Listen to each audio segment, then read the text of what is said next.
WJBF Network, sponsored by Terry Lambert Hyundai.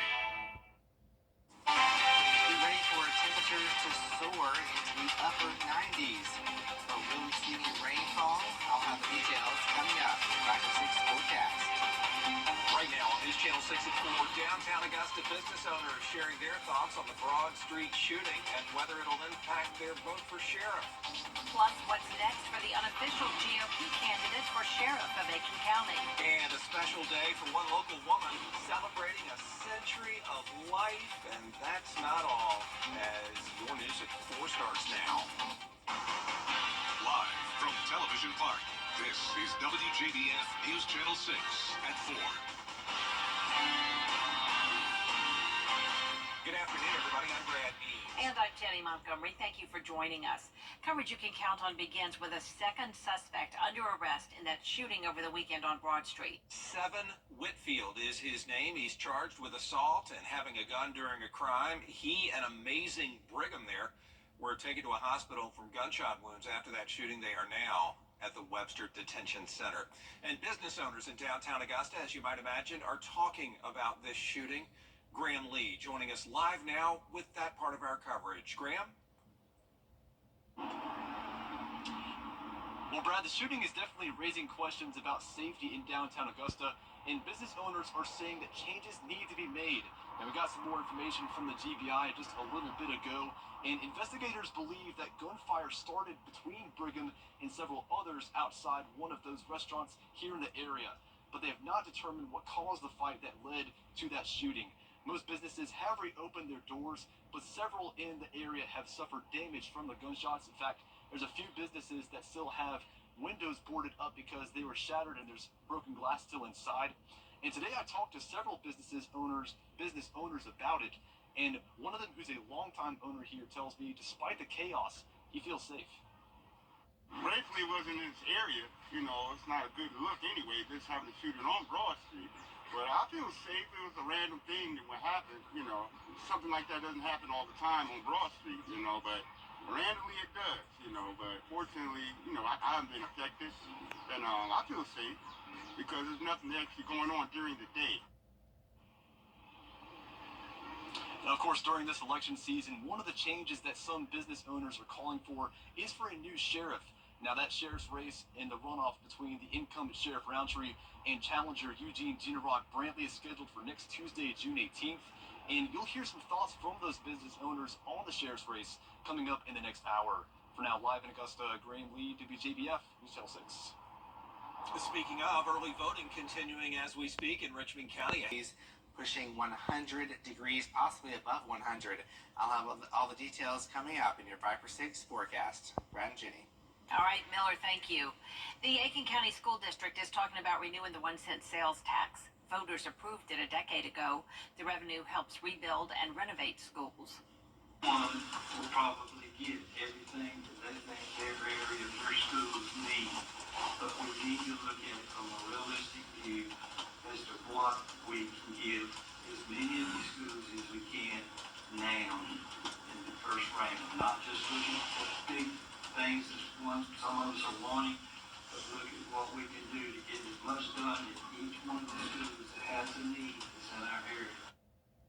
A special called meeting has been requested for the sales tax renewal for Tuesday, July 9th. And that school board meeting was the final one for current Superintendent King Lawrence. He is retiring after 38 years as an educator in South Carolina. He has served as superintendent in Aiken since 2020. Dr. Corey Murphy will take over on July 1st. He's currently the Chief Officer of Operations and Student Services. We're not always agreed on everything, as Mr. Nessel mentioned earlier, but we have always been able to set differences aside and ensure positive governance of our school district and continuing to act in a manner that moves Aiken County forward, and I've always appreciated that. And as we said, that gentleman right there, Dr. Corey Murphy, takes over July 1st. Brad. A local teenager who overcame a serious medical condition is now helping others going through the same thing. 15-year-old Taylor Brown out of Evans was diagnosed with a severe and rare type of anemia when she was 12. Before her life-saving bone marrow transplant, Taylor used music to cope during her stay at Children's Healthcare of Atlanta. Well, now she's planning to use her wish from Make-A-Wish, Georgia, to donate instruments to the hospital's music therapy program. It was such an impactful program for me, and it really helped me cope, and it really brought me through that time on the transplant ward. So I'm just hoping all these other kids that will inevitably have to go through what I went through are able to have a better opportunity to cope. That new hospital in Atlanta is set to open in September. Taylor hoping to donate all the instruments by November. Hey, y'all be sure to join us this Friday. We're excited to broadcast our newscast from Trenton ahead of the Ridge Peach Festival there. Been going on since 1971. Everybody gets together to celebrate all things peaches. The event kicks off on Friday with the Peach Festival softball tournament, and then the actual festival Saturday with a parade through downtown. And then folks just kicking back and enjoying vendors, live music, and of course all sorts of peach treats. We do still have ice cream, but we can't make it homemade anymore because of the number of people who attend. And we also have the people in the community make homemade peach cobblers, and that has been a long-standing tradition of the Ridge Peach Festival. So if you come out, you need to come out early to make sure that you get a bowl of peach cobbler. Good advice there, Sherry. The Ridge Peach Festival, Saturday 9 to 4. And again, we're out there Friday doing all our newscasts. That parade starts Saturday at 10:30 in the morning. A loyal News Channel 6 viewer, Jenny, turning 100 years young today. Her family says she does not miss a newscast. We're so grateful to that, and says she's our #1 fan. Bria Smith caught up with Mary Pearl Dean and her family during her birthday celebration. This is the very spot Mary Pearl Dean watches each newscast, and this Wednesday she's celebrating her 100th birthday, watching our news team and celebrating with loved ones. Dean is the mother to 10 children, 8 still living to see her make 100 years old, and several grandchildren to also witness what they call a blessing. Wednesday afternoon, her loved ones showed up to celebrate the century-long accomplishment. She says she spends a good bit of her time watching General Hospital and then waiting for the News Channel 6 newscast every day. It's nice to get you good news, and it's funny, and they good. That's all I can say, good. I love them. Dean says the key to a long, healthy life is family and faith. In Augusta, Bria Smith, WJBF, News Channel 6. And we certainly do wish her a very happy birthday. Oh my goodness, the happiest birthday ever to you. Thank you so much for watching. Coming up, a swimmer in North Carolina is saved by a doctor. What she wants every parent to know as News Channel 6 at 4 continues. Miller. The tropics are brewing some trouble here, but we'll be seeing impacts from the CSRA. Have the answer coming up in your 5 or 6 forecast. Hi, EJ. We've been saving the CSRA money for over 30 years.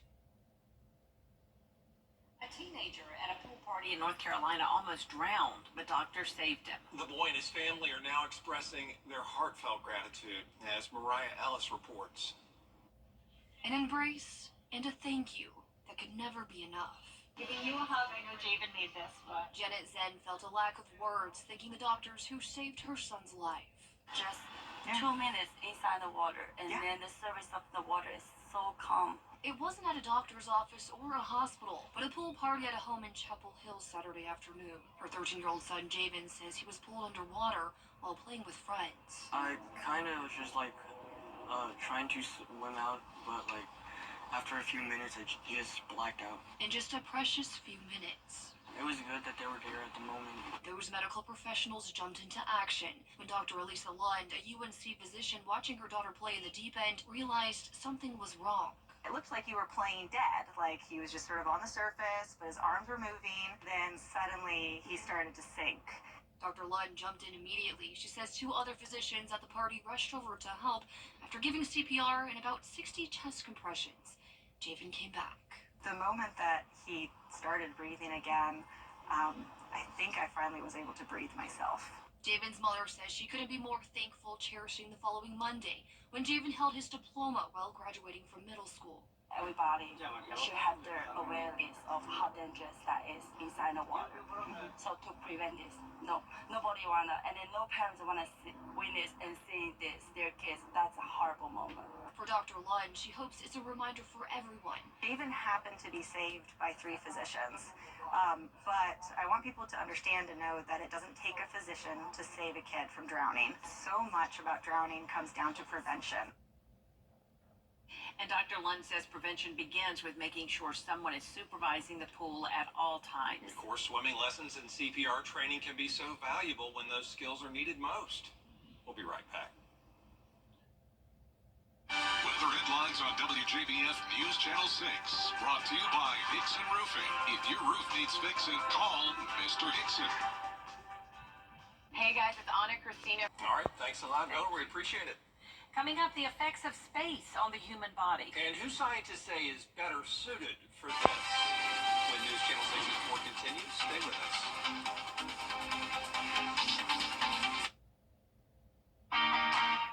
Interiors Market is having a huge indoor tent sale now through June 23rd with extended hours. The store is overstocked.